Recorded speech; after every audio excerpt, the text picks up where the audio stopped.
Bom, boa tarde. Então, nós vamos dar início à segunda parte da apresentação dos trabalhos da prática na escola desenvolvido na disciplina de pesquisa e ensino de física.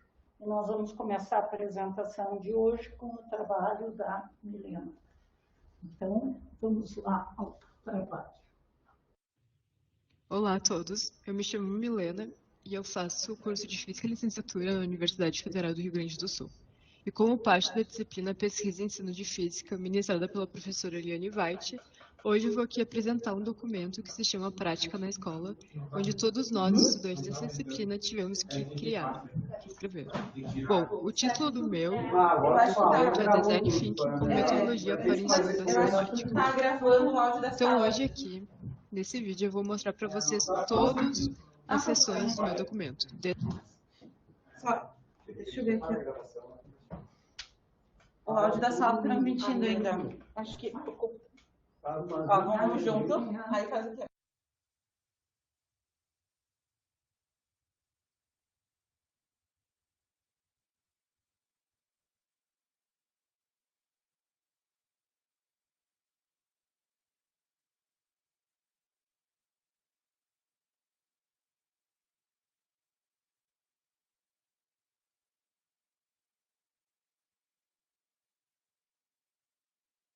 A professora não está na frente da câmera. Boa tarde. Nós vamos começar a dar início à apresentação dos trabalhos de prática na escola da disciplina de pesquisa e ensino de física, semestre 2021/1. Nós tivemos uma primeira parte na segunda-feira e hoje nós vamos ter mais 6 trabalhos, a começar pelo trabalho da Milena, que está aqui. Então, vamos lá, por favor.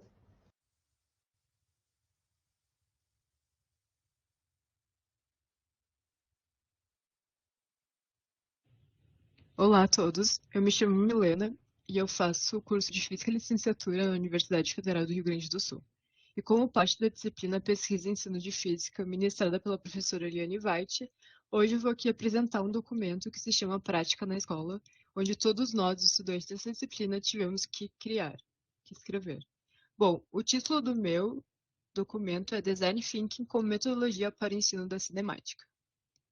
Então, hoje aqui, nesse vídeo, eu vou mostrar para vocês todas as seções do meu documento, desde a introdução até as considerações finais. Começando na introdução, eu dou uma crítica, não uma crítica, mas mais uma reflexão sobre o ensino tradicional, que é aquele ensino onde o aluno tem uma visão passiva sobre o próprio aprendizado. Bom, por que esse ensino tradicional ainda é utilizado? Porque muitos professores eles desconhecem metodologias novas, têm insegurança em aplicar essas metodologias e também não conseguem se planejar para aplicar essas novas metodologias. Só que quando o professor ele vai aplicar essas metodologias, quais as dificuldades que ele encontra? E muitas vezes as dificuldades estão num currículo muito focado para passar no vestibular. Então isso acaba dificultando a aplicação de novas metodologias e muitas vezes os professores não têm tempo para planejar nessa aplicação. Bom, então o objetivo dessa prática na escola surgiu a partir de uma entrevista semi-estruturada com uma professora do ensino médio. E, então, a gente ajudou essa professora a passar por algum obstáculo na aplicação de uma nova metodologia que ela sempre quis aplicar, mas ainda não aplicou por diversas razões. Então, a professora que eu entrevistei, ela dá aula ao primeiro ano do ensino médio, ao nono ano do ensino fundamental e ao sexto ano do ensino fundamental numa mesma escola. Ela só trabalha numa mesma escola, essa escola é particular. O lugar onde essa professora se localiza é em Santa Cruz do Sul, na cidade de Santa Cruz do Sul, pouco próximo de Porto Alegre. Então, dando voz à professora, o que ela falou durante a minha entrevista, ela aqui relata sobre como é difícil sair do padrão da escola. Mas ela também nota que a coordenadoria educacional da escola, ela se preocupa muito com o aprendizado dos alunos. Porque quando ela fala com o coordenador da escola que os alunos eles têm muito problema em matemática, ele fala que eles querem desconstruir isso, porque a física não é só matemática. Então, ela fica com esse pensamento na cabeça e ela retoma para mim falando que se tu não quer mostrar física só com matemática, tu precisa usar coisas diferentes. E daí ela fala da dificuldade que ela tem de dar significado ao que ela está sendo ensinada. Nas palavras delas, como eu tiro da matematiquez do signifiquez para o signifiquez. Então isso ela tem dificuldade. Bom, indo já agora como eu entendi mais ou menos como a professora ela vê o ensino de física, agora eu vou começar a delinear qual é a prática que ela quer implementar. Então, eu pergunto se existe algum problema específico nas aulas de física do ensino médio que ela gostaria de algum tipo de auxílio. E ela fala que ela tem problemas práticos que ela gostaria de apresentar. Só que esses problemas práticos, eles não precisam necessariamente ser experimentos de laboratório, porque ela nota que muitos experimentos hoje em dia eles não têm significado. E quando eu pergunto qual conteúdo desse problema seria o que ela gostaria de aplicar, e ela logo fala que seria a cinemática. E daí depois eu pergunto se ela tem preferência por alguma metodologia, e ela fala design thinking, isso é que eu gosto. Depois, eu ainda refletindo sobre como seria a aplicação dessa proposta, eu pergunto se tem algum obstáculo na escola. E ela diz que o maior obstáculo é a escola não aceitar. Porque a escola, tudo que tu for aplicar na escola tem que passar pela coordenadoria educacional. Então, eles vão dar atenção àquilo que vai ser aplicado dentro de sala de aula, porque eles são muito preocupados com os alunos. Bom, e agora indo para a parte da sessão dos estudos anteriores, onde eu vou a algumas revistas, como o Caderno Brasileiro de Ensino de Física, a Revista Brasileira de Ensino de Física, e professores também. E daí eu vou atrás também do Google, uso o Google como ferramenta de pesquisa, porque ele me mostra muitos mestrados e doutorados que eu uso como referência também. Então aqui estão os principais, dentre alguns que eu selecionei, que eu usei com maior frequência. E vocês vão ver que, principalmente, esse artigo do Lang, intitulado Interessante e Educativo Problema de Cinemática Elementar aplicado ao ensino de trânsito de veículos automotores, a diferença entre 60 km por hora e 65 km por hora, foi o artigo que eu mais utilizei. Mas os que estão abaixo desse são dissertações ou doutorados ou teses em que eu uso para me inspirar, para refletir um pouco mais sobre a cinemática. Como vocês vão ver, eu dividi primeiro a busca na literatura por cinemática e depois por metodologia, porque foi muito difícil achar artigos e trabalhos publicados que usavam design thinking e a cinemática. Então eu tive que separar entre cinemática e metodologia a minha pesquisa. Bom, aqui eu apresento alguns artigos também que eu usei como referência para explicar a metodologia. Então, indo para essa explicação da metodologia, eu pego aqui uma imagem que mostra que essa metodologia ela se divide em etapas. A descoberta é quando você apresenta o problema e daí os alunos começam a tirar alguns dados, a entender, a contextualizar o problema. A interpretação é quando eles pegam esses dados e começam a dar sentido a eles. A ideação é quando tu cria ideias sobre como resolver o problema. Daí você pode filtrar ideias posteriormente também. Já a experimentação é quando tu coloca essas ideias em prática, criando protótipos e recebendo feedback dos professores. E a evolução é quando tu melhora a tua resolução, quando tu vê se ela está adequada ou não. Bom, então o ensaio da proposta de solução foi a seguinte, eu já apresentei ele em etapas, como o Design Thinking também é em etapas. E aqui eu pego então um problema que está lá no artigo do Lang, que eu mencionei anteriormente, a diferença entre 60 km por hora e 65 km por hora. E aqui eu vou ler, então. Um automóvel ele se desloca a 60 km por hora quando o motorista avista um caminhão à sua frente atravessando a pista. Transcorre um intervalo de 1 segundo entre a percepção do obstáculo pelo motorista e o início efetivo da frenagem do automóvel. A frenagem ocorre em situação ideal, pista seca, pneus desgastados, mas em bom estado, freios ABS. E o automóvel acaba por colidir com o caminhão, tendo no momento da colisão, sua velocidade valendo 5 km por hora. Nessa velocidade, a colisão ela gera pequenos estragos. Então, qual seria o valor da velocidade no momento da colisão, caso o automóvel, nas mesmas condições, se deslocasse inicialmente com uma velocidade de 65 km por hora? Então, esse seria o problema que os alunos deveriam resolver. Já na interpretação, então, eles vão coletar esses dados e vão começar a debater. E aqui o Lang ele traz um debate interessante sobre esse tempo de pré-frenagem. Então, a professora poderia usar isso para debater com os alunos.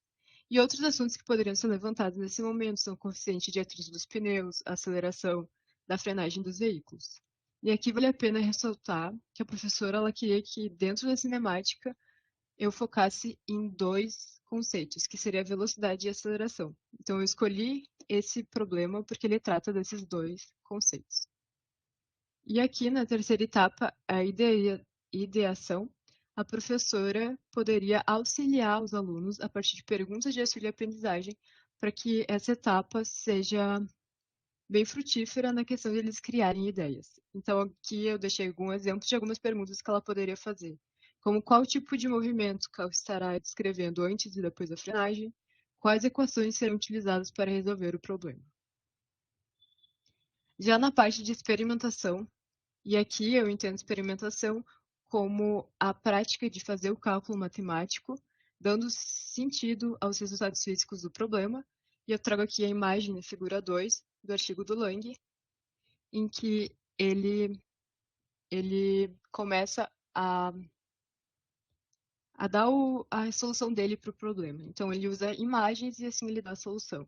E nessa imagem, a gente nota que quando os dois carros alinhados e um em 60 km por hora e o outro 65 km por hora, eles saem e se movimentam, quando o de baixo colide com o caminhão, ele está a 32 km por hora. Só que o que tinha 60 km por hora de velocidade inicial, nesse instante da colisão, ele está com 27 km por hora, e ainda restando 3 metros para a colisão. Então, aqui ele usa a partir de questões de equações conhecidas do ensino médio para resolver o problema apresentado. Bom, então aqui já na etapa 5, após fazer as questões, após resolver o problema, existe um momento de evoluir e de confrontar com notícias ou jornais e ver se aquele problema, aquela solução está adequada ou não. Então aqui tem um vídeo que está em português e eu vou deixar em algum lugar para fácil acesso para vocês poderem assistir. Então a diferença entre 60 km por hora e 65 km por hora no YouTube. Isso poderá ser apresentado pela professora aos alunos para que eles reflitam sobre a solução do problema. E eu gostaria aqui de apresentar algumas considerações finais. Por exemplo, eu conheci a professora entrevistada no meu estágio 2 como parte da minha graduação, e ela é da minha cidade natal, Santa Cruz do Sul. E também eu aprendi a metodologia Design Thinking por causa dessa prática na escola, que eu acabei escrevendo o documento. Então, eu não conhecia em detalhes essa metodologia e agora eu tenho conhecimento. Então, assim, eu espero muito que a professora ela se inspire na aplicação desse problema e que seja uma ótima aplicação. Muito obrigada pela atenção de todos e aqui são minhas referências.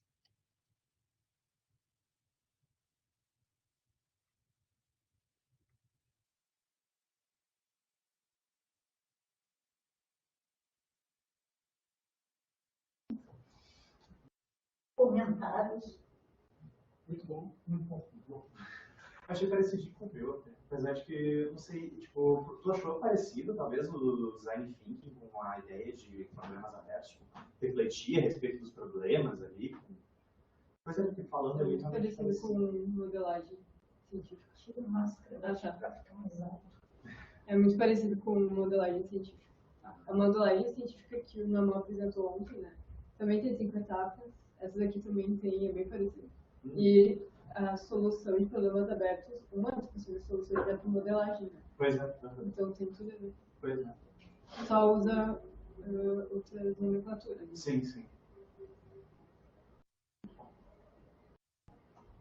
Sim, tem muitas coisas em comum e eu achei interessante esse trabalho, não por isso, né? Ela está atingindo uma professora do interior do estado, que casualmente ou não, né, é a cidade dela, né, que fui lá, fizesse o estágio, mas vem ao encontro do que se quer, né? Por um lado, serviu para tu conheceres uma nova metodologia, e por outro lado, se espera que a professora tenha benefícios, porque tu fosse feliz na escolha do problema, né? Quer dizer, é um problema bem apropriado para trabalhar com a metodologia que ela quer, e tem um apelo de responsabilidade social no trânsito, né? Que também ficar ensinando cinemática pela cinemática não tem muito sentido, né? Mas quando se vê que a aprendizagem de cinemática pode levar a outros conhecimentos, é algo que é importante em termos de ensino médio. Então, acho que fosse feliz. Parabéns. Eu fiquei com uma dúvida, como é que tu disponibilizou esse material para a professora? Tu fez tipo um roteiro com a apresentação? Eu fiquei mais na dúvida assim, tipo, tu disponibilizou esse material de algum jeito para a professora? Ou ela vai ler o teu trabalho? Ou tu fez um material mais simplificado, assim, como slides? Então, tipo, etapa 1, tal coisa pode ser feita, etapa 2, tal coisa. Eu vou mandar o vídeo que eu fiz. E eu também vou dar o documento para ela ler, eu não fiz nada além disso. Muito bom, parabéns. Muito explicativo.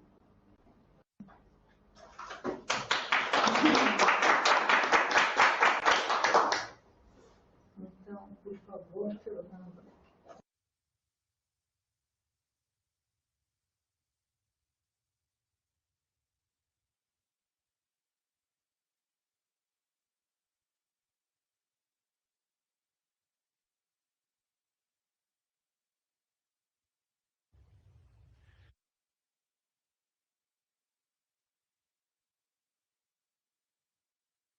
Bom dia, boa tarde, boa noite, eu me chamo Leonardo Donin e estou aqui para apresentar meu trabalho a respeito de uma abordagem conceitual sobre aceleração com o uso de problemas abertos. Esse trabalho foi construído com a finalidade de propor soluções para um problema trazido por um professor da rede pública.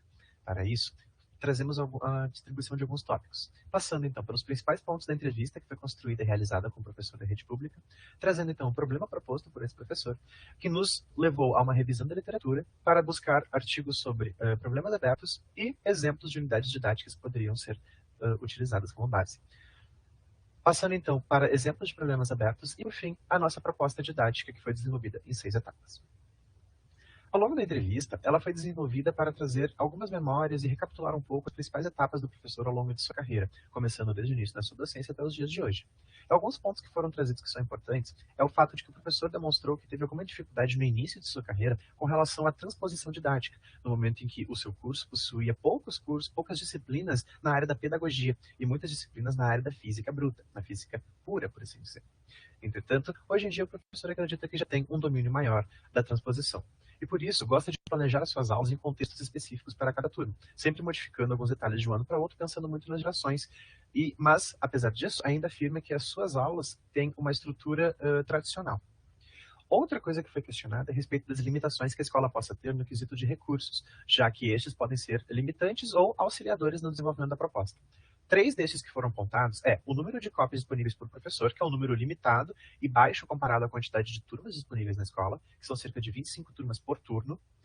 A internet com necessidade de reparos, pelo menos até o momento dessa entrevista, que haviam setores da escola que não possuíam acesso à internet, com exceção da secretaria e direção.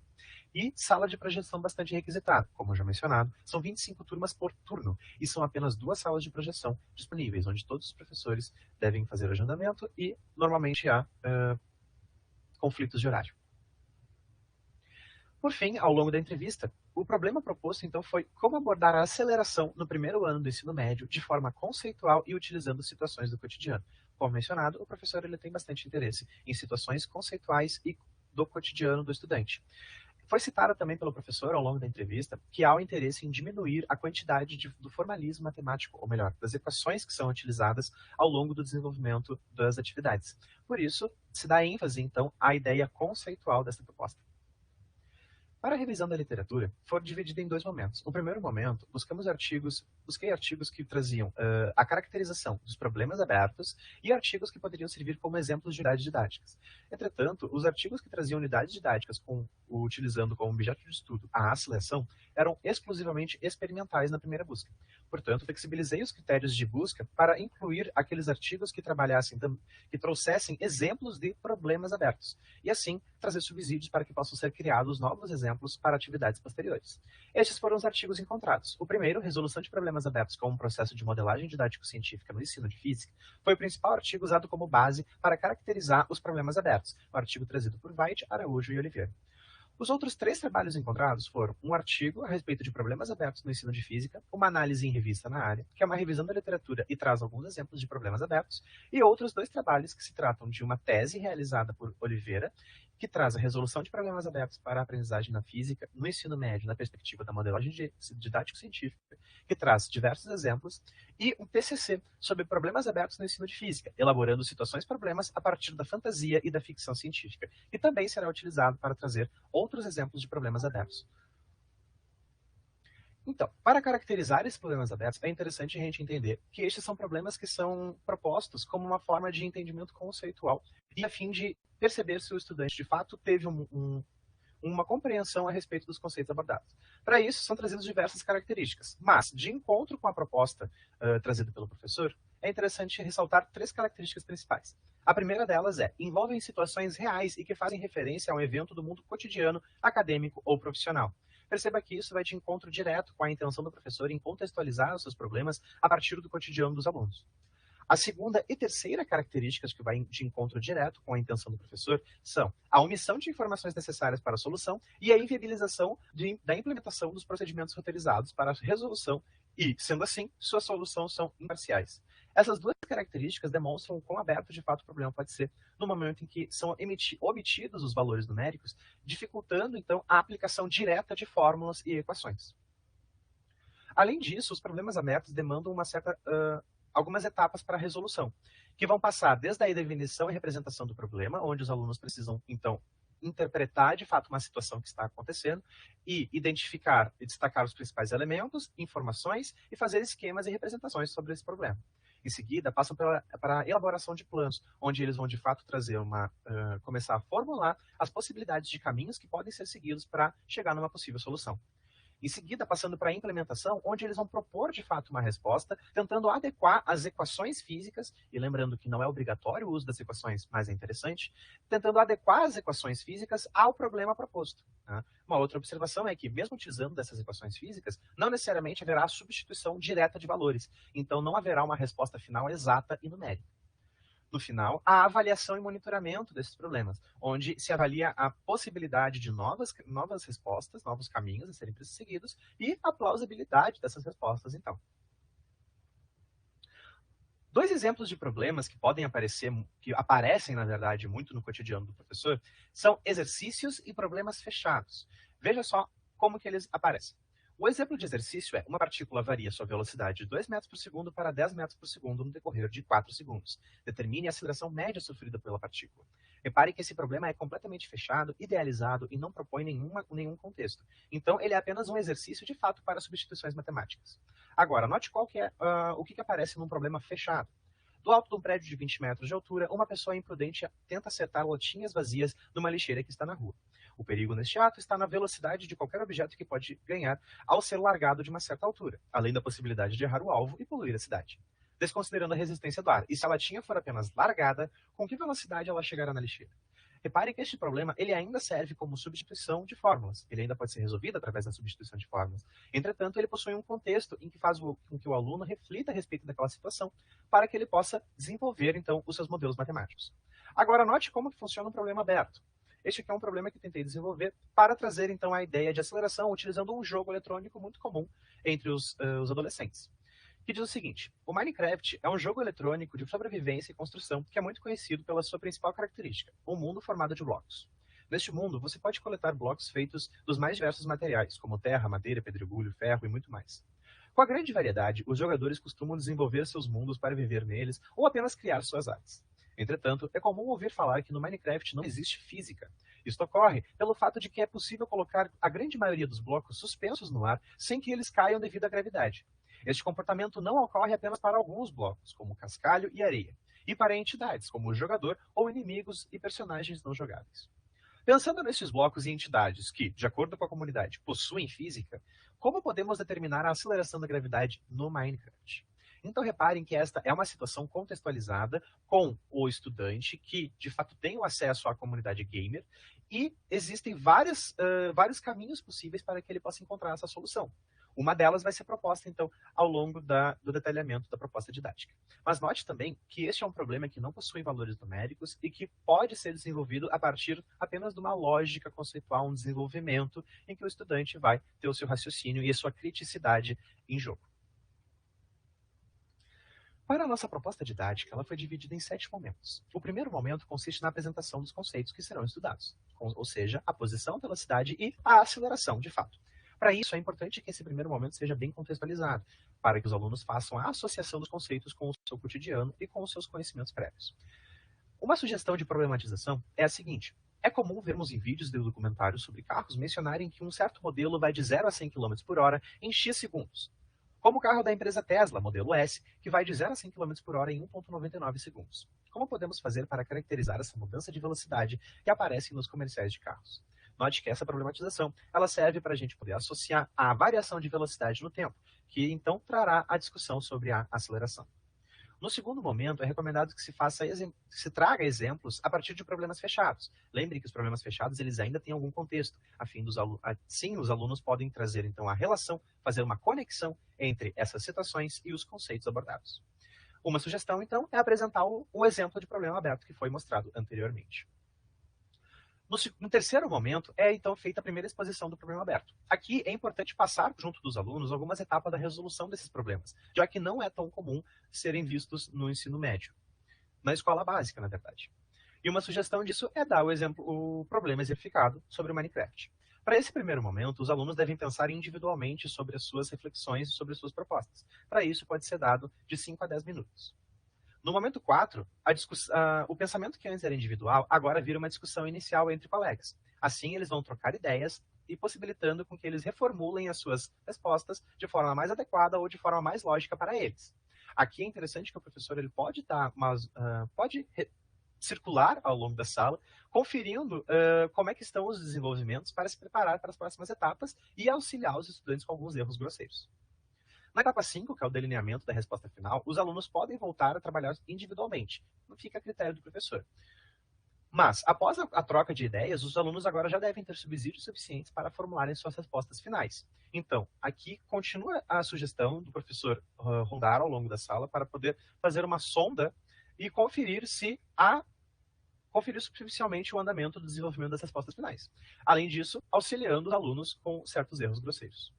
Ao final, o professor então trará a discussão, dando a abertura para que os alunos tragam as suas considerações e pode fazer comentário em cima dessas considerações, dizendo quais delas são desnecessárias, que não vão de fato aparecer no problema, quais delas aparecem de forma intrínseca e quais vão de fato aparecer de forma significativa.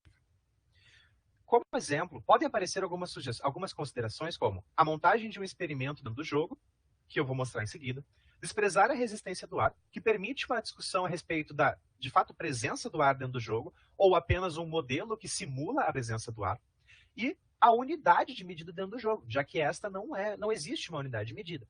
Mas a comunidade comumente converte um bloco dentro do jogo para 1 metro. Então aqui eu trago um exemplo de um experimento que eu criei dentro do jogo do Minecraft, que utiliza o seguinte. Nós temos um bloco de areia na parte superior do experimento e ele está preso por um pistão. Esse pistão, eu consigo controlá-lo a fim de fazer ele abrir e o bloco começar o seu movimento de queda. Esse bloco de areia foi posicionado a 10 blocos de altura. E, de acordo com a comunidade, consideramos que cada bloco possui as dimensões de 1 metro por 1 metro por 1 metro. Então, 10 blocos de altura representariam 10 metros de altura. Algumas considerações finais Antes de aplicar o primeiro problema aberto a respeito de aceleração, é recomendado que se aplique um problema com velocidade, já que este é um conceito um pouco mais simples e talvez seja mais fácil dos alunos se familiarizarem com esse tipo de problema. No trabalho escrito, são apresentados alguns problemas abertos de outros assuntos também, a fim de dar algum subsídio para o professor começar a criar os seus próprios problemas. Além disso, isso serve, na verdade, para fazer a transposição de alguns exercícios para os problemas abertos. Além disso, essa proposta apresentada, ela não é única. Os problemas abertos possuem uma diversidade de aplicações que cabe ao professor escolher o melhor jeito de aplicá-los. Então, essas são as minhas referências. Muito obrigado e qualquer coisa, estamos aí. Tchau, tchau.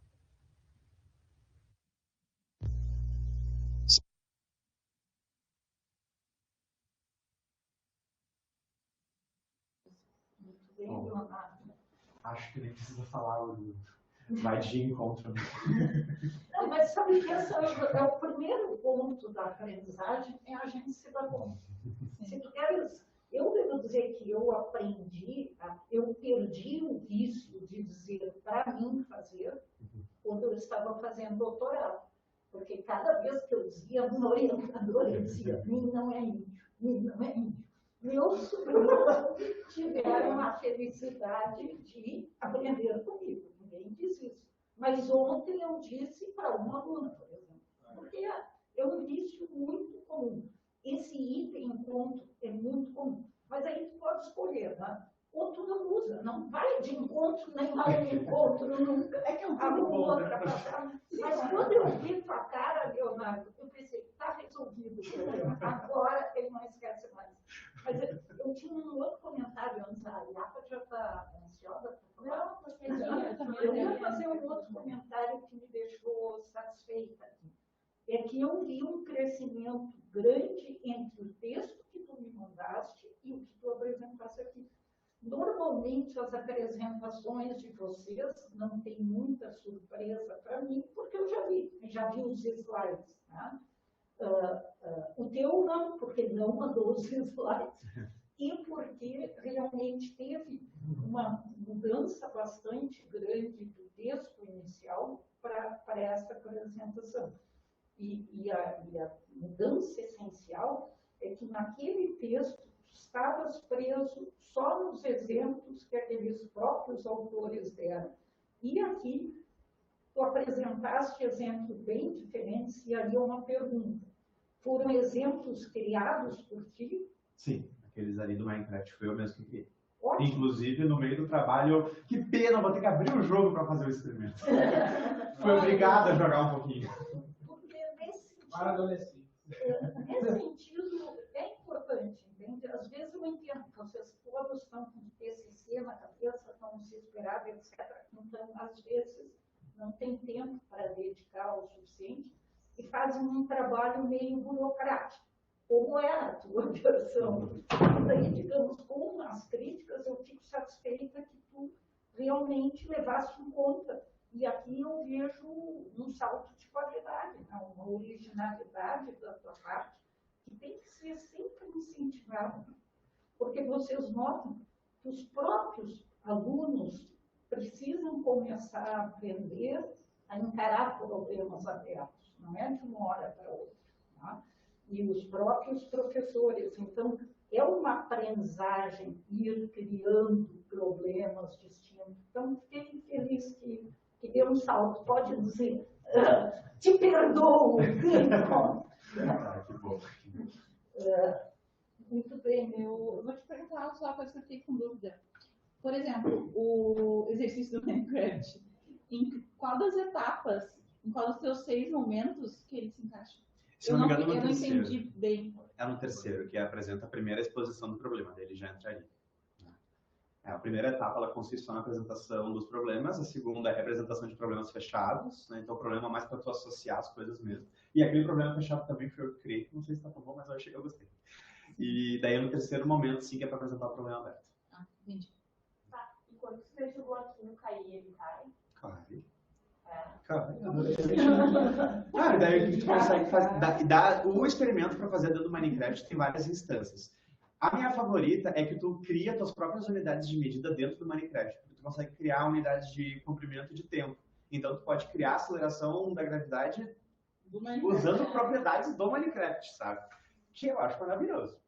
E tu pode também usar um cronômetro externo, sabe? Porque daí tu vai deixar o bloquinho ele cair, ele vai levar um certo tempo que ele cai mesmo. E ele tem também resistência do ar, novamente também resistência do ar. E ele cai como um bloco ou ele cai se desfazendo? Não, daí ia fitar o computador. Ele cai como um bloco. Né? Eu Até achei tem que- alguns mods que eles fazem realismo e daí eles dão física. São mods de fato que dão física ao Minecraft. De fato, eles têm esse nome, Ele cai- Minecraft Physics, né? Tá. Daí eles dão física para água, que é uma física também meio quadrada, né? Eles dão física para areia, dão física para o cascalho, dão física para tudo. Daí é bonitinho mesmo. Mas daí frita o computador no jeito. Não, tudo bem. Eu posso lidar com isso. Não, mas- Eu achei muito legal. Também Fiquei gostei muito. muito impressionada. Eu fiquei Não, pensando, vocês- será que pegou de algum lugar? Vocês têm que ver a quantidade de aula que eu já usei criando Minecraft. Olha, e uma aula de matemática, de física, dá pra criar de circuitos, dá pra fazer, é incrível.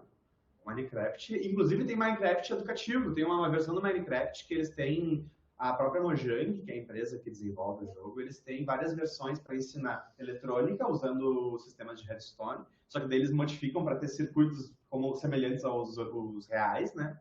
E de programação, que eles têm um também muito legal, que é a programação em blocos que eles fazem. É muito bom. Não, Minecraft como um jogo educativo, gente, é outro nível. Outro nível. Muito bem, mais alguma pergunta? Não? Então, vamos lá.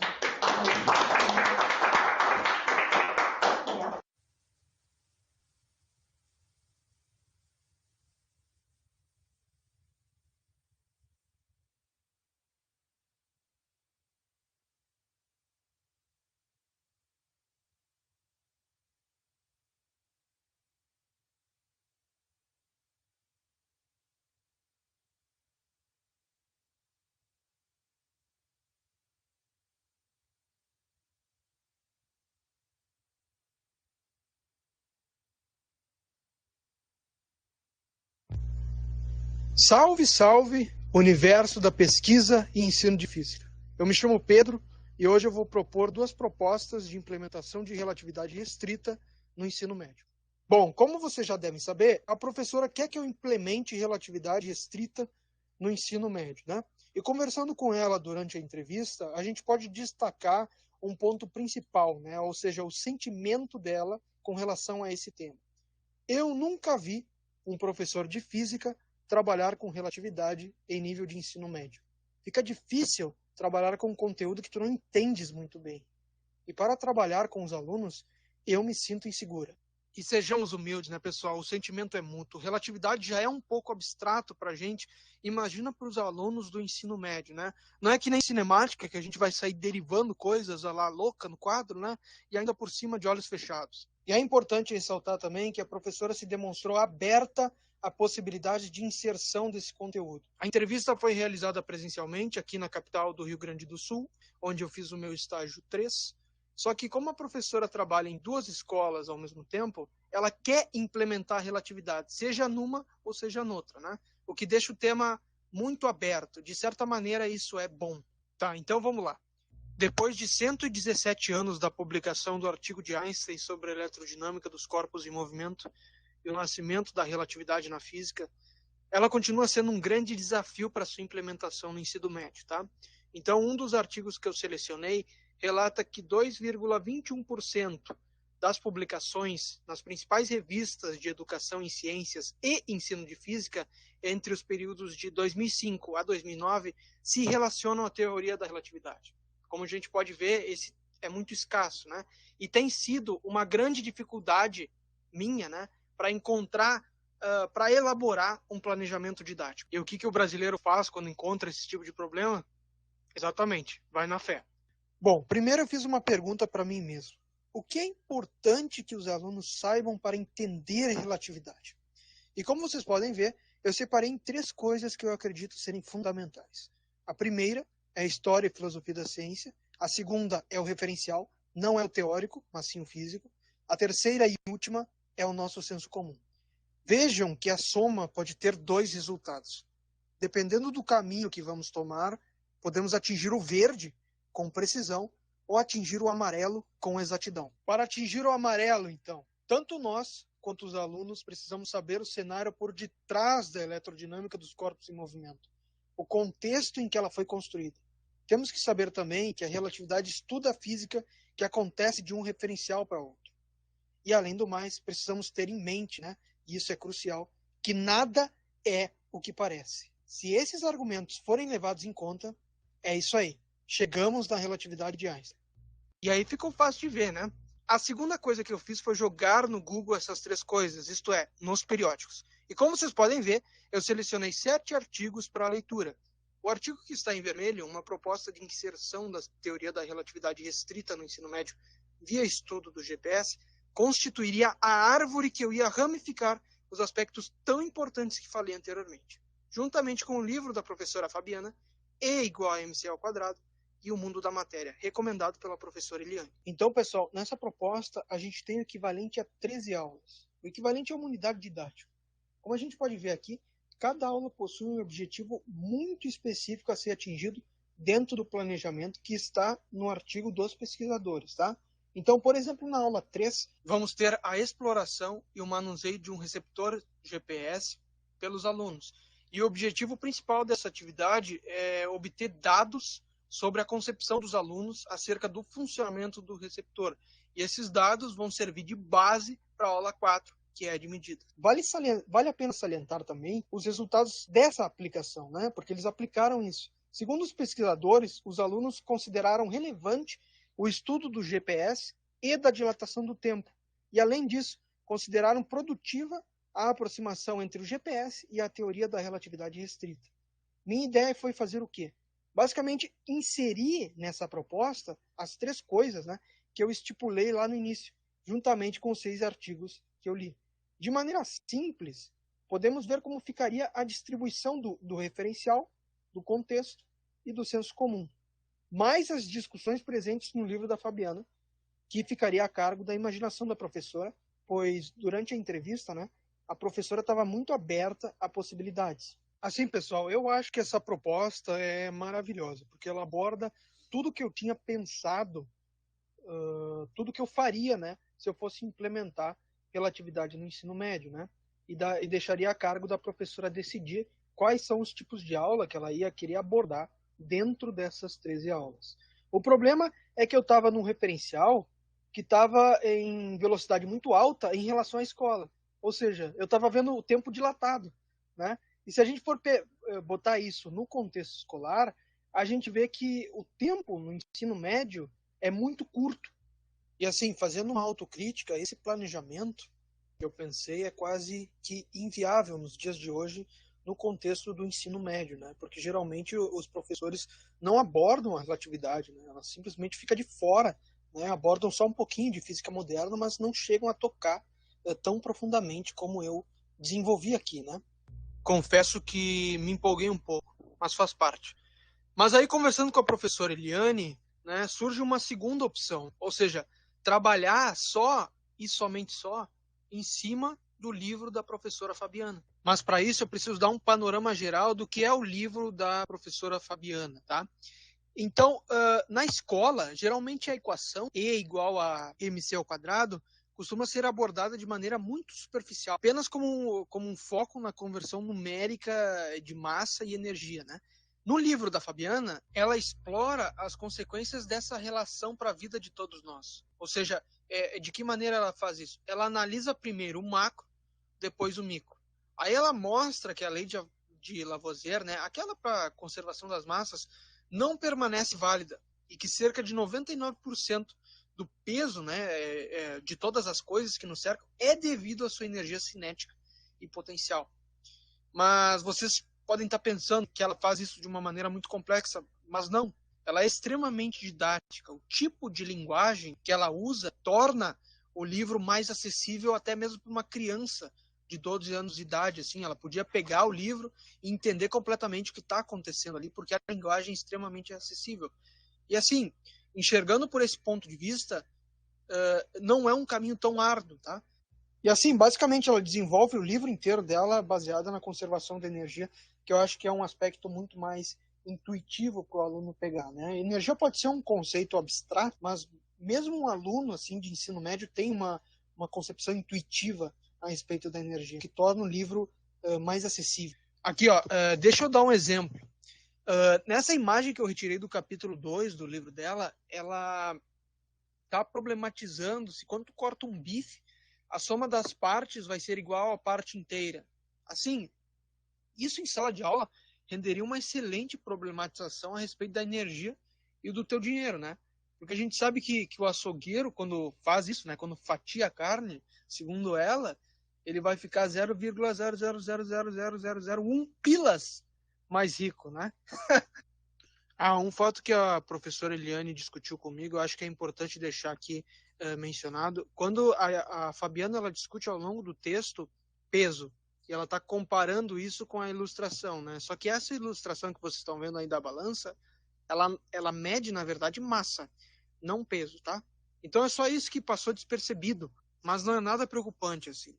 É só mencionar, assim, para o aluno na hora. Outro aspecto que pode ser problematizado também com os alunos é a questão da energia se tornando massa. Ou seja, ela usa nesse livro, nessa imagem que vocês estão vendo aqui, ela compara os pesos, né, entre aspas, de um sistema massa-mola relaxado e tensionado, né? Então é uma discussão muito interessante que se pode fazer com os alunos. Ela também faz uma discussão a respeito da inércia de um corpo.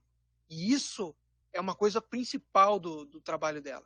Que no caso, ela mostra que a massa, né, é um invariante perante as transformações de um referencial. O que entra naquela questão da massa relativística, né? Ou seja, da massa inercial aumentando com a velocidade. Outra discussão muito rica também. Einstein também acreditava que a massa não deveria mudar perante a transformação de um referencial para outro, né? Isso concorda com os artigos que eu li na parte de cima da Fernanda e do Trieste. Então, apesar de relatividade no ensino médio ser uma tarefa difícil, com esse livro, depois de ler esse livro, eu acredito que ele se torna uma tarefa muito mais viável, né? Muito mais, didaticamente falando, viável, né? A Fabiana consegue unir certas coisas ali com uma certa clareza assim, surpreendente, né? E ela transmite para o leitor, de maneira didática, a verdadeira arte e o verdadeiro impacto que a relatividade causou e causa na vida de todos nós, né? E discutir a sua proposta no ensino médio parece ser uma alternativa que, ao meu ver, né, desperta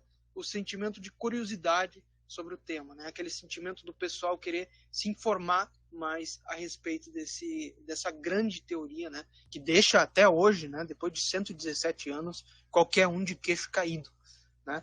Então, acredito assim que a proposta da Fabiana é a mais viável, assim, dado o tempo que a gente tem no ensino médio para discutir esse tema assim tão interessante. Muito obrigado à professora Eliane por ter me recomendado esse livro. Também recomendo para vocês, meus colegas, né? Ele é extremamente didático, tá? Então eu fico por aqui. Tchau.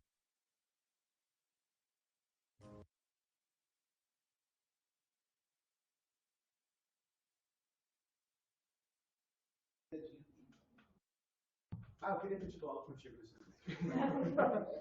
É que eu tô naquele ritmo do estágio. Né? Brincar com o risado. Eu queria dizer, muito bom. E a forma como. Eu acho que todo mundo que já conviveu um tempo com o Pedro sabe disso. Tem que tirar, né? Que empolga ver você falar.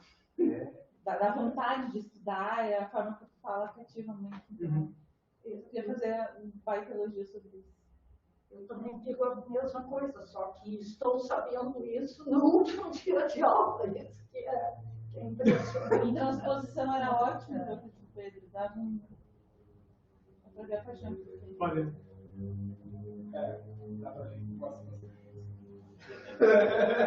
Digamos assim, né, o Pedro, claro, ele é um entusiasta, ele achou aquele artigo do GPS que acho que sim, aquele texto e aquela proposta é interessantíssimo. Só que ele quereria muito tempo, né? É algo inviável, é para um clube de ciências, é para turno inverso, sei lá. E essa professora, que a gente não pode dizer o nome, né, Pedro, mas é uma ardente defensora da ciência, de levar coisas novas para os alunos. Então, essa proposta da Fabiana, eu acho que realmente é algo que é tratável, ela consegue em uma, duas aulas tratar isso. Mas, Pedro, eu tenho uma pergunta. A gente discutiu algumas coisas, mas não no título, né? E no título, tu colocasse relatividade restrita. Uhum. Mas uma das mensagens da Fabiana não é justamente que ela vai além da restrita? Exatamente. O que eu fiz? O vídeo foi para despertar a curiosidade em vocês de querer ler esse texto. Não sei se eu consegui. Eu não sei se eu consegui. Mas, de fato, ela aborda relatividade geral no tema dela. Muito interessante o livro. Vale a pena ler. Ela trata de uma maneira muito didática. Diria que criança de 12 anos, né? Eu acho que sim. É o fardando. Porque ela compara peso e energia. Eu acho que peso e energia, assim, é uma concepção que todo mundo tem, assim. Não é tão difícil assim de entender. Mas cuidado, como tu mesmo alertasse, facilmente se vai para concepções alternativas. Uhum. Então, mas eu diria assim, sim, é um livro que dá para alunos de ensino médio dele. Eu gosto de livros para leigos, né? Ciências para leigos, mas muitas vezes eu leio e penso assim, mas se eu fosse absolutamente leiga, eu não sei o que eu entenderia, me passaria muita coisa. E ela não, me parece que ela realmente é muito feliz nesse sentido. Mais comentários? Eu tenho parabéns pela sua apresentação. Obrigado. E eu queria saber qual é o objetivo que a proposta da professora. É ela ler esse livro? Isso, ela era para ter vindo, né? Só que ela não pôde falar mesmo. Que eu ia disponibilizar para ela o livro da Fabiana. Mas ela vai ver o vídeo depois, certamente. Isso. Mas eu posso levar para ela o livro, se quiser. Eu prometi para ela que eu ia fazer a aula depois, né? Para dar para o pessoal lá. Então você também vai ler o livro? Eu já li. É que a Eliane me recomendou, né? E eu comprei um livro para ela, já assinei a dedicatória, ele vai levar para ela. Não, a ideia primeira é que ela é uma entusiasta, ela queria começar a dar alguma coisa, mas é claro que ela também tem afinidade com o Pedro, e se o Pedro se dispõe, essa é uma ideia, né, Pedro? Mesmo que tu vá para o bacharelado, não esteja muito inclinado na licenciatura, isso não implica que tu não possa compreender no ensino. Claro que não. E é uma coisa boa, de repente, alunos do bacharelado, da pós-graduação, em atividades de extensão, trabalharem com o ensino médio. Licenciatura no sangue.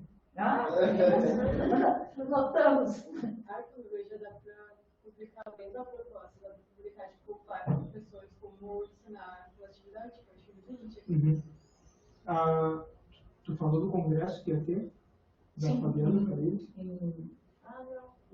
Vai ter um congresso. O próximo encontro estadual de ensino de física, que lastimavelmente era de 2 em 2 anos, mas com a pandemia se atrasou, vai ser dias 16 e 17 de março do ano que vem. E a primeira professora convidada foi a Fabiana, que deve dar um mini curso naqueles dias, e vir indianos para interagir conosco. Então, é aqui? É assim.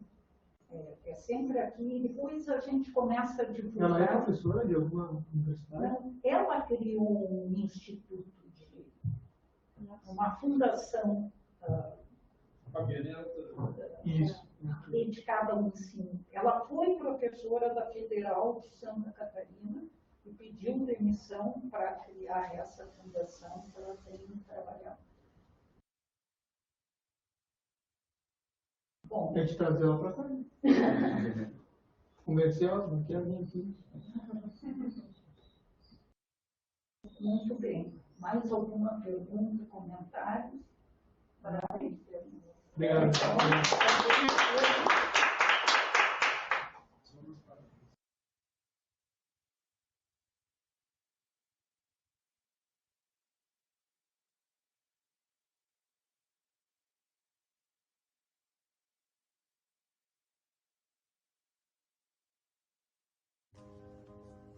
Olá, gente, tudo bem com vocês?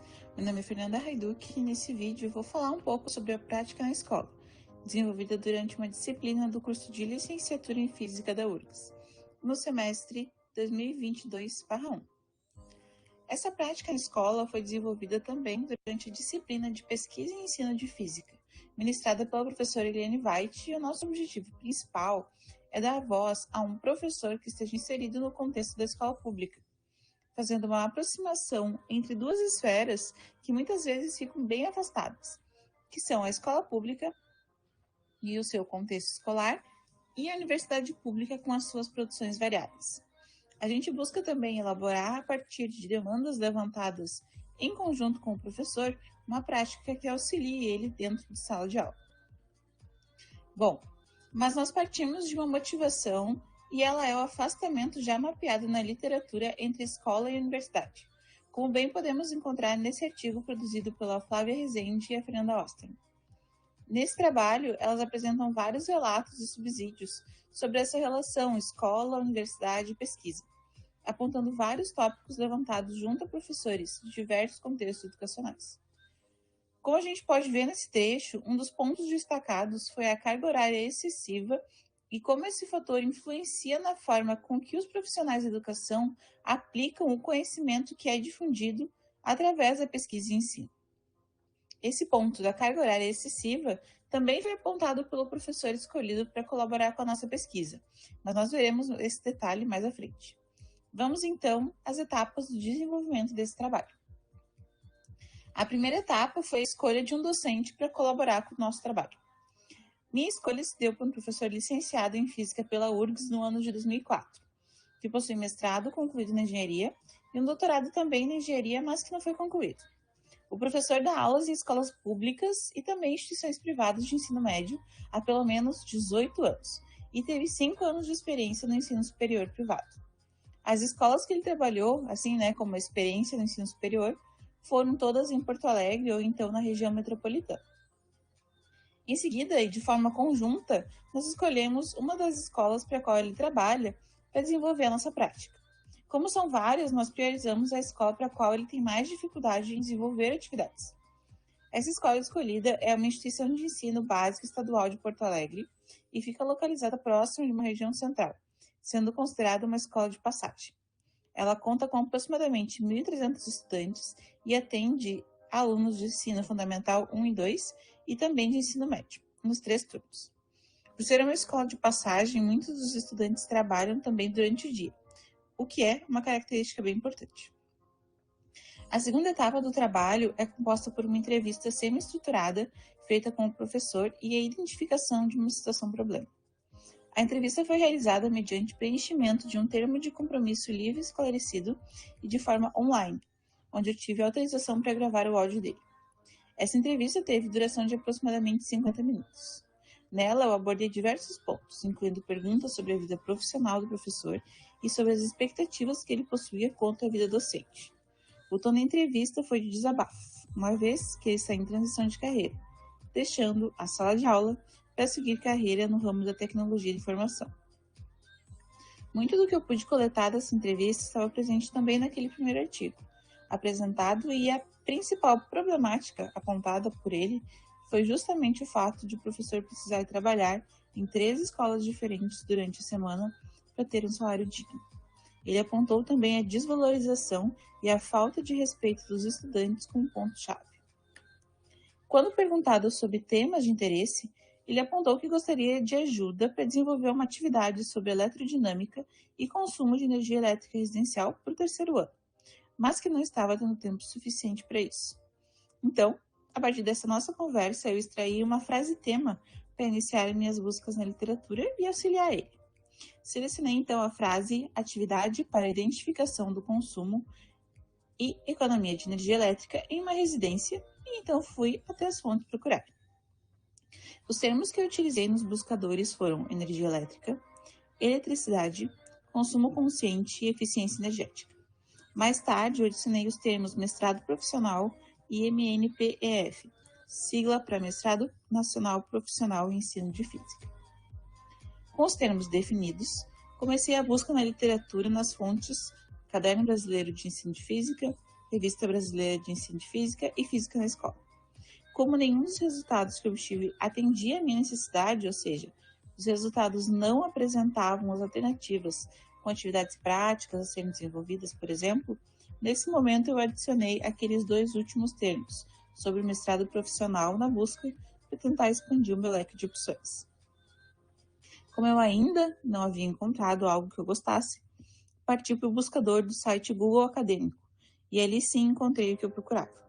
Numa primeira busca, ela retornou cerca de 60 resultados, dos quais selecionei 4 para leitura mais profunda. Aqui nós podemos ver os artigos que novamente não se tratam de trabalhos obtidos nas revistas tradicionais e que em sua maioria são trabalhos com algum nível de relato de experiência, ou também chamados estudos de caso. Os artigos são, então, um sobre modelagem matemática, utilizando dados de energia elétrica da Companhia Paranaense de Energia Elétrica.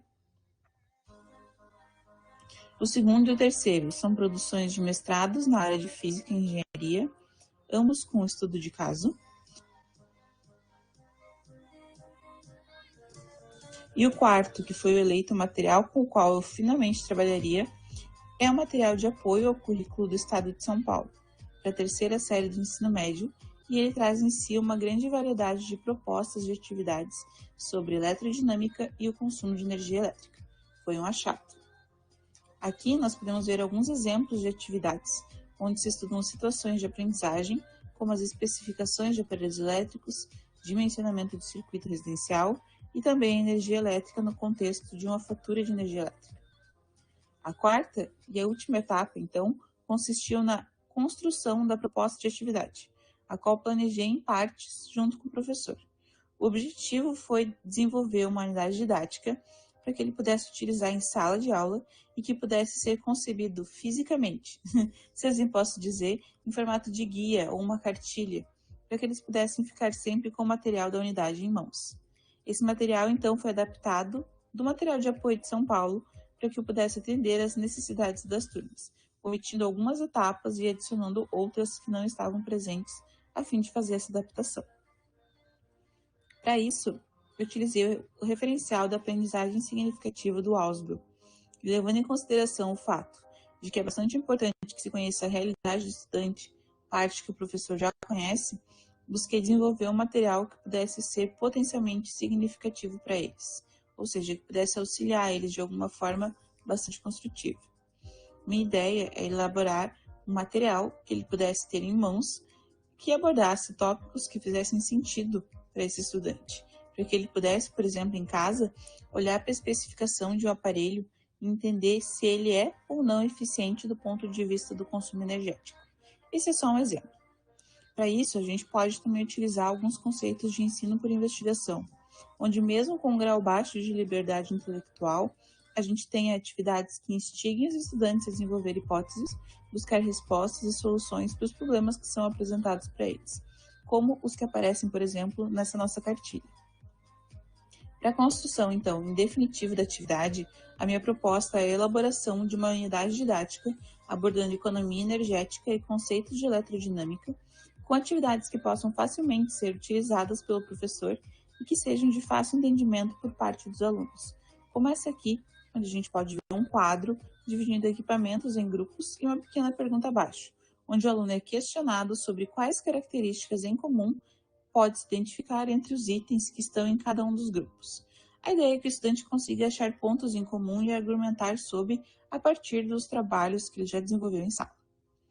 A unidade didática seria então dividida em diferentes tópicos, onde cada um deles abordaria uma temática, que pode ser amplamente explorada pelo professor dentro da sala de aula, dependendo da característica da turma no qual ele está aplicando essa dada unidade. Os tópicos são esses que vocês estão vendo na tela.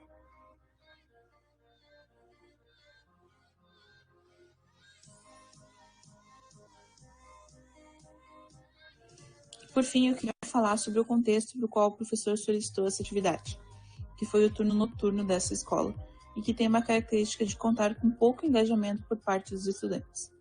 Ter uma atividade em formato de livreto ou guia ajuda bastante, pois eles podem revisitar o que já foi feito em aulas anteriores e não acabar desviando da atividade por não terem acesso a esse material. A maioria desses estudantes também do noturno trabalham. Então, ter uma atividade que se aproxime da realidade em que eles estão inseridos, tirando o foco do abstrato, parece ser bastante importante. Bom, pessoal, eu agradeço a atenção de todos vocês e até mais. Um abraço.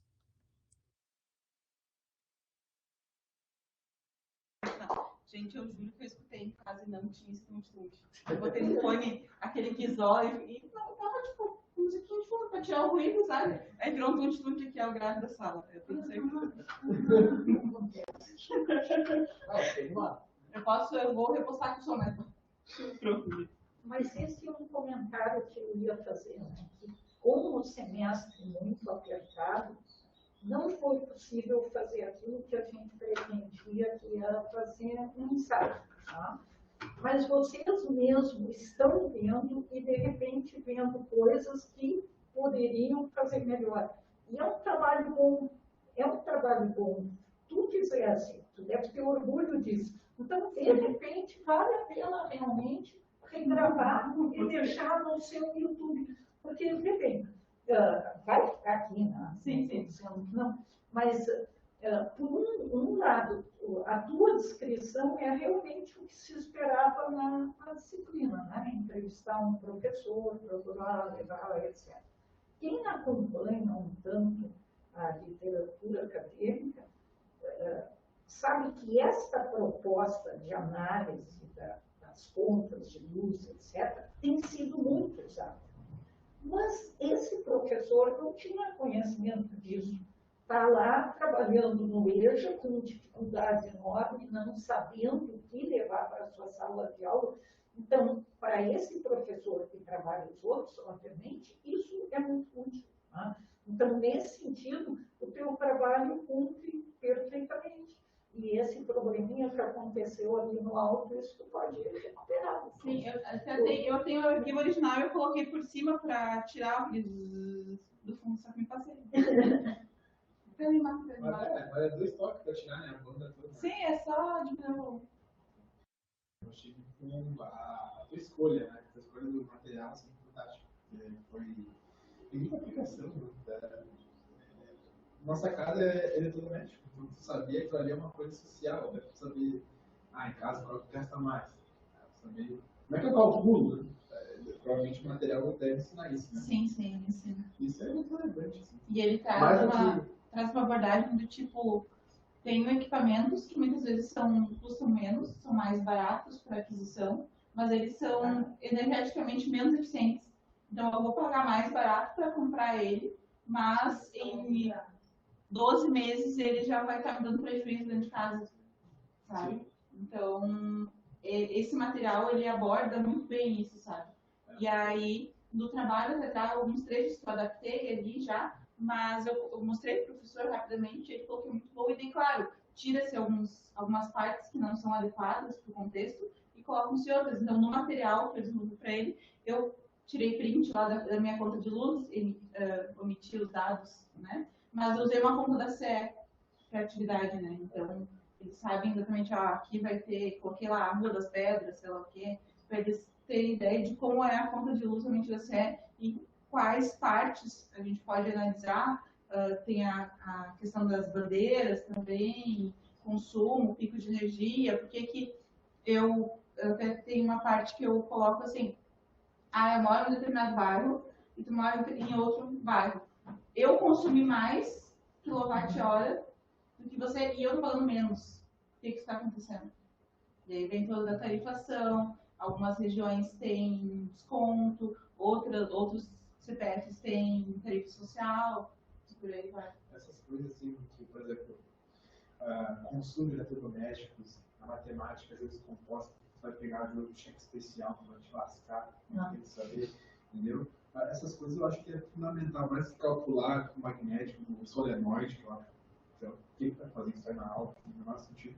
Essas coisas eu acho muito interessante, assim. Eu acho que essa parte dele de ser mais focada no ensino médio, assim, uma coisa que a gente vai formar físico, né? Mas vai ter pessoas que sabem ensino médio, eu acho que a maioria não vão ser físicos, então se entender mais por essa parte, que tu vai usar na vida, sabe? Eu acho que é muito interessante, valorizo muito essas ideias. pelo contexto do noturno também é importante, sabe? Porque tem vários estudantes lá que trabalham em empresas de maquinário, então quando vai para essa parte de eletrodinâmica, eles têm noção de consumo e tal, então fica mais palpável para eles, eles conseguem entender, mas eu não quero fazer, tem uma atividade, parte da atividade que coleta dados sobre equipamentos dentro de casa. Mas eu não quero coletar, quero coletar lá na minha empresa. Pode coletar, desde que a gente consiga ver e comparar uma geladeira com outra, ou uma máquina, um equipamento frigorífico com outro. Ele dá essa liberdade para o estudante. Eu auxilio o professor também. Mais comentários? Muito legal. Eu achei que foi muito incisiva desde o início, né? Na primeira aula que você apresentou, você sabia mais ou menos o que você ia fazer. Aí eles vão aproveitar muito esse material. Acho que até a gente aproveita, né? Sim. Nas nossas aulas também. É legal saber que já tem algo pronto para a gente estudar em relação a isso. E tem para os outros anos e para os outros temas. Tem esse de eletrodinâmica, que é o 3º ano, né? Mas tem de cinemática, tem de... É só procurar lá no currículo de São Paulo e tem várias cartilhas assim, que podem ser usadas. Ele só não traz nenhuma metodologia, nada. É um livro de atividades. Ele não explica o porquê daquela escolha. Então, tu tem que meio que dar o teu jeito para achar o porquê. Mas se tu quer só uma atividade, é perfeito. Era bem o caso. Quero bem o caso. Ele queria uma atividade para aplicar e dar significado maior para a eletrodinâmica. Muito organizado. Parabéns pelo tempo. Muito bem. E agora, Iafa, por favor, Aqui quem fala é o William, e o objetivo desse vídeo é falar sobre a atividade desenvolvida na disciplina de pesquisa e ensino de física, denominada prática na escola, e o resultado final dessa atividade. No meu caso, intitulado Energia no primeiro ano do ensino médio, uma proposta para tornar significativo e contextualizado o aprendizado de energia. Essa atividade prática na escola, proposta pela disciplina de pesquisa e ensino de física, ela tem um motivo pelo qual ela é realizada. E o contexto justificativo para isso é que quando a gente olha para a literatura de ensino de física e os professores que atuam na escola, a própria literatura aponta um afastamento e um desencontro entre os interesses do professor e o que é produzido para o professor na área de ensino de física. Para ilustrar esse contexto, eu trouxe um trechinho aqui de um artigo da área de ensino de física. Mesmo quando o problema para ensinar física enfrentado pelo professor é contemplado na pesquisa, os aspectos investigados e os objetivos não vão ao encontro das preocupações do professor, e as condições concretas do trabalho docente na escola pública não são levadas em consideração, portanto, ilustrando esse afastamento de fato. Então, a prática docente, a prática na escola, essa atividade que nos foi proposta, ela visa fazer uma reconciliação entre o professor, os interesses do professor e o que é produzido na área acadêmica de ensino de física. Para isso, nós buscamos um professor da escola e buscamos auxiliar esse professor da educação básica em alguma problemática ou tópico de interesse dele. Para identificar a problemática ou tópico de interesse do professor que eu mantive contato ao longo do semestre, além de conhecer um pouco mais dele mesmo, foi realizada uma entrevista semi-estruturada no dia 23 de julho de 2022, com aproximadamente 1 hora de duração. Nessa entrevista, eu fiquei sabendo que o professor é licenciado em Física pela URGS e concluiu em 2005. Desde então, atuou em escolas particulares e estaduais. Atualmente, ele trabalha em uma escola estadual do Centro Histórico de Porto Alegre e leciona Física no turno da manhã para 6 turnos do ensino médio, 2 de cada ano. E, além disso, no contexto dele, ele ressaltou que essa escola atual dele tem uma estrutura muito boa, com quadro branco, projetor multimídia e caixa de som em quase todas as salas de aula. Quando eu perguntei para o professor qual o problema ou tópico de interesse relacionado ao ensino de física ele gostaria de expor, nas palavras dele, ele disse o seguinte: em relação à dificuldade em física, eu destacaria que muitas vezes os alunos não conseguem vincular o que eu estou passando em sala de aula com o porquê de estudar aquilo. Eles não entendem o porquê estudar trigonometria, seno e cosseno, se eles não vão usar aquilo. Então, como eu vou despertar isso em um aluno? dizer para ele que isso não é para usar, e sim para ele exercitar o cérebro. Minha maior dificuldade é essa. Como transformar uma aula de física básica em algo, por exemplo, eu vou ter que empurrar o carro do meu pai hoje de manhã e ele está num plano inclinado. Então vai ser mais difícil ou vai ser mais fácil? Esse tipo de lógica para trazer na sala de aula e para o contexto deles. É nesse sentido que eu perco.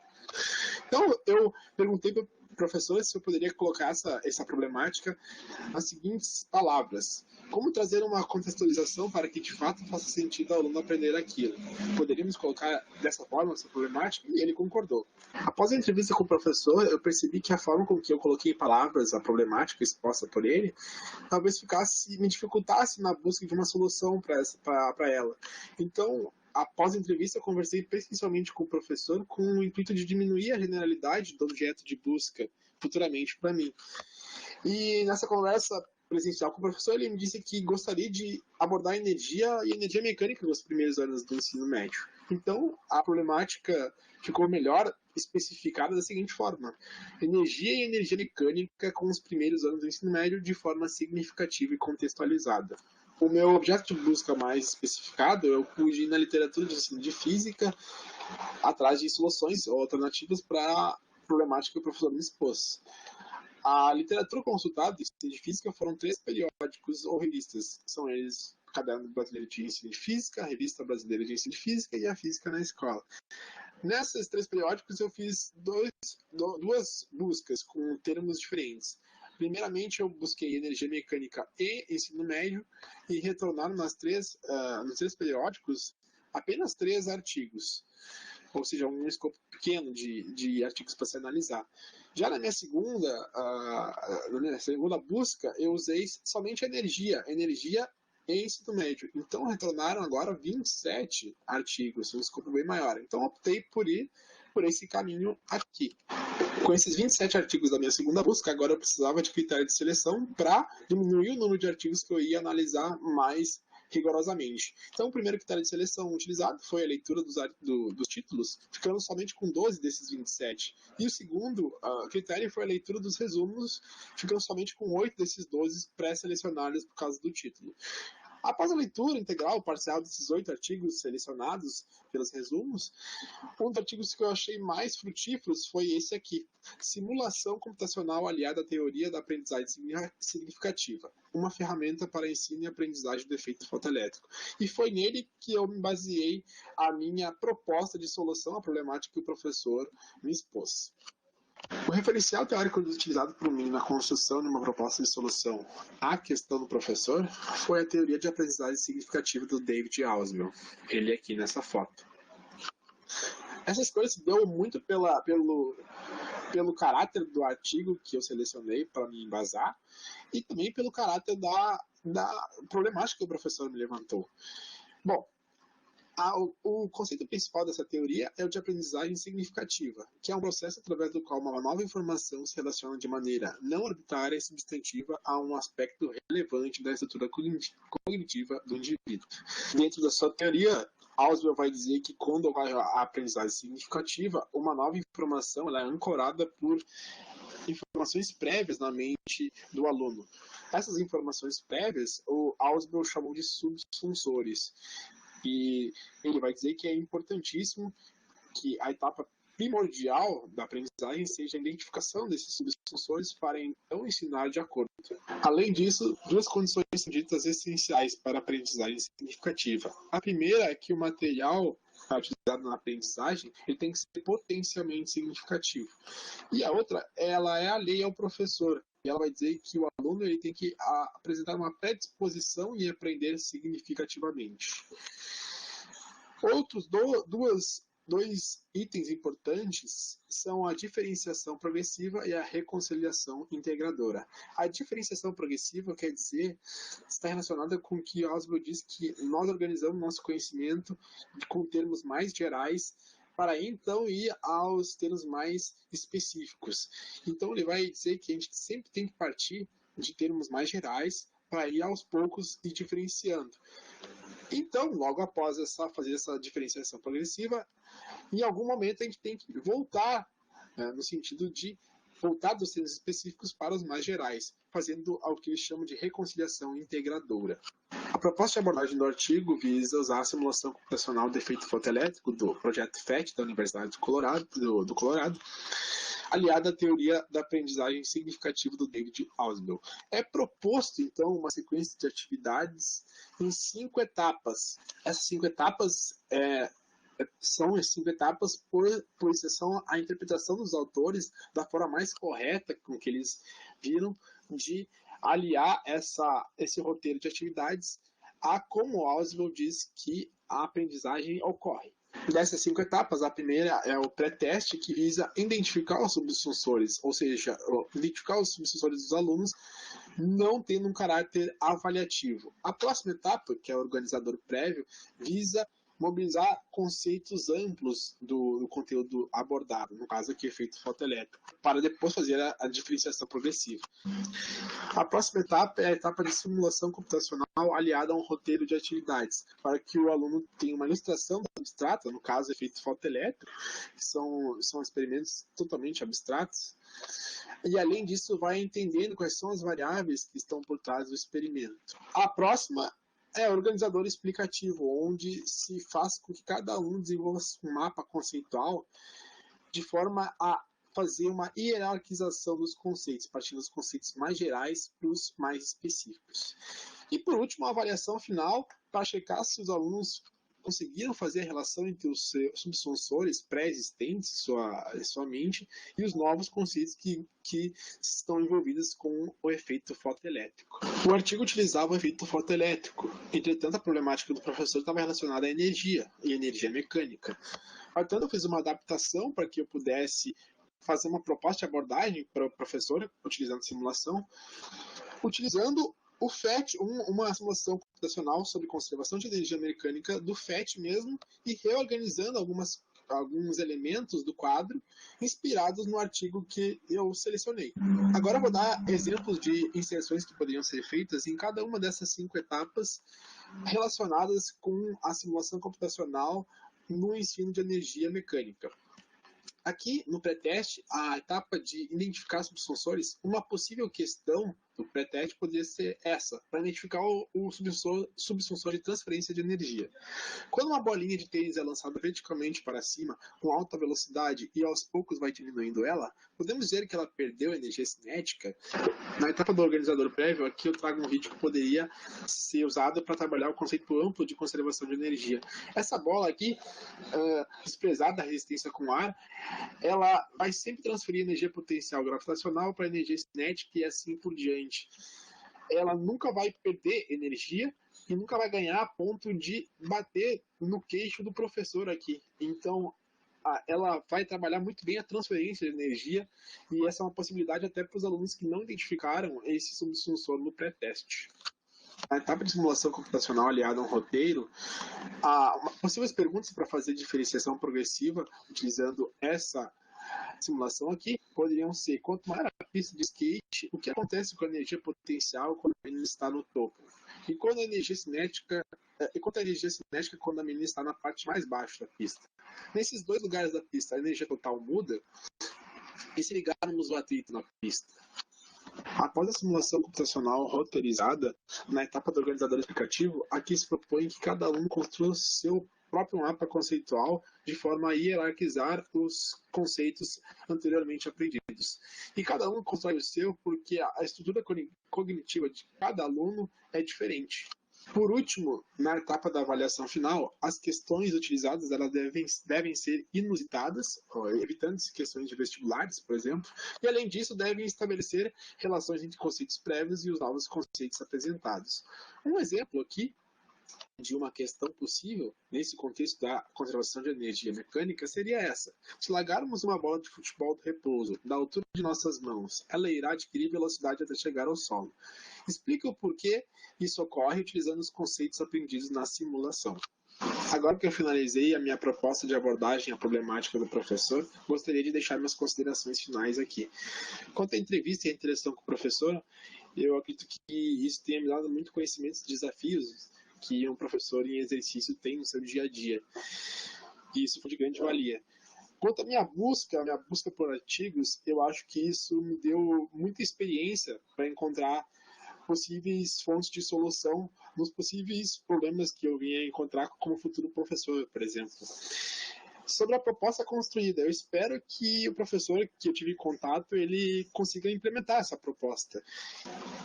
E sobre a área de ensino de física e o professor entrevistado, eu espero que após essa experiência que eu e o professor tivemos, ele tenha um contato mais próximo com a área de ensino de física e que isso ajude ele nas experiências, na experiência didática dele no dia a dia. E aqui estão as referências que eu utilizei, principalmente essa que foi utilizada na proposta de abordagem à problemática do professor. Então é isso. Até mais.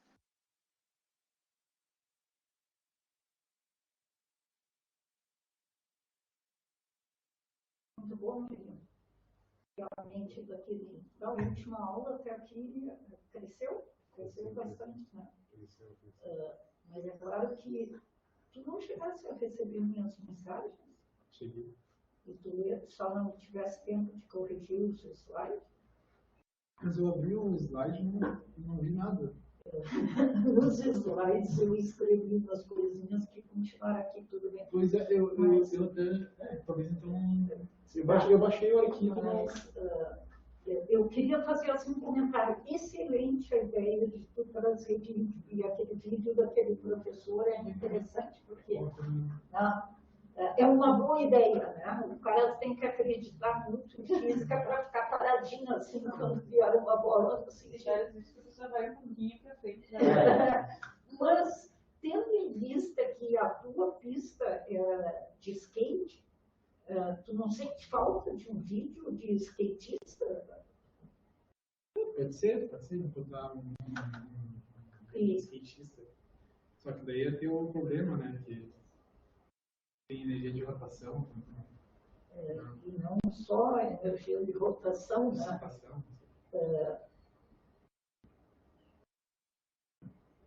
Um skatista, eu não consigo andar no skate. Sim. Eu caio na primeira, certo? Sim. Os skatistas fazem coisas fantásticas, certo? Sim. Só com essa conservação de energia que tu está discutindo aqui.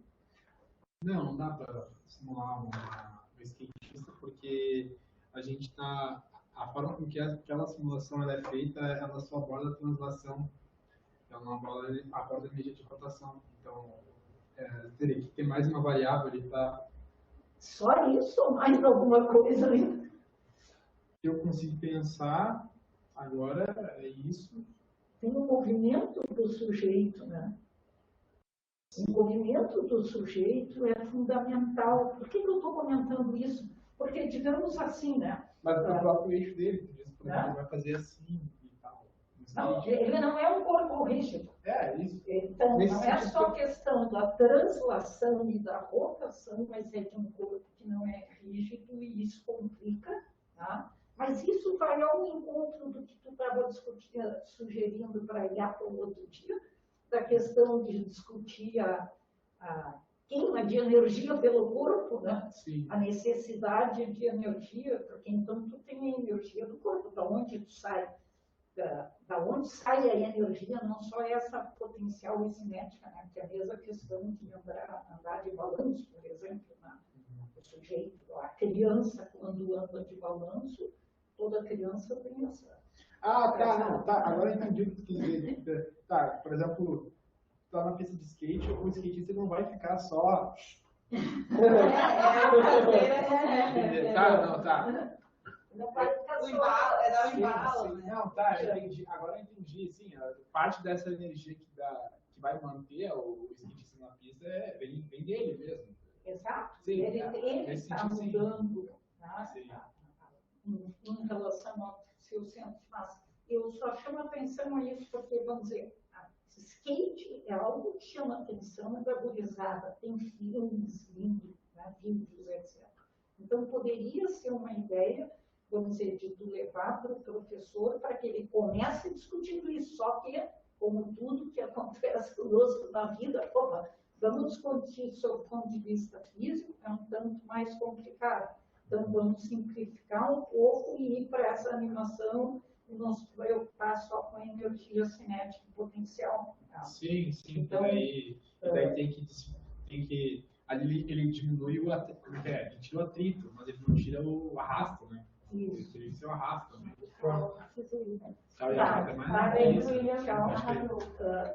Alguém mais quer comentar? Não, tá. Então nós vamos aplaudir.